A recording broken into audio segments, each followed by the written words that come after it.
starterina olisi ikaa hyvä juttu toi meidän mixed latte. Mozzarellan stikuja pyöräytetty kurkumaseidun jambalaya-kastikin jättikat karavupyrstöjä, niissä on avokadoja, no loraus, kurakao, kaikki on tämmöisessä kreolityyppisessä meksikolaisosastossa, mutta se on silti burgeri. Rauhassa, nyt rauhassa.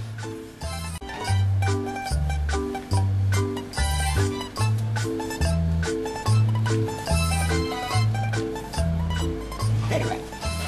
Minkälaisella starterilla sä ajattelin lähteä liikenteeseen? Meillä olisi tässä talon trikkinä tarjouksena screwdriveri, mutta se ei ole screwdriveri, koska siinä on lodaus kurakao.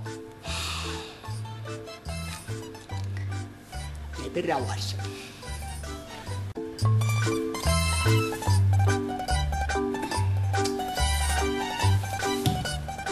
Pääruokana mä suosittelisin meidän loistavaa street kitcheniä, joka on haettu Intiasta.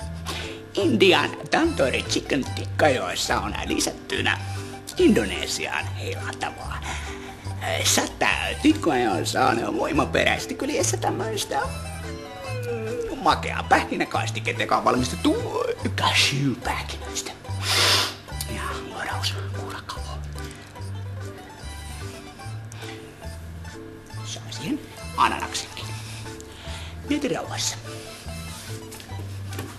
Jossa on lodaus kurakao. Se on smoothie, jonka päällä on aika voimakas vuori nomppareille. Ja sitten olisi kambialainen, kaanalainen tai kenialainen kaffe. All light. Me voisi ottaa perunamuusia ja jauhelihakastiketta ja lasin maitoa. Sä et siis ota kurakao. Me voisi ottaa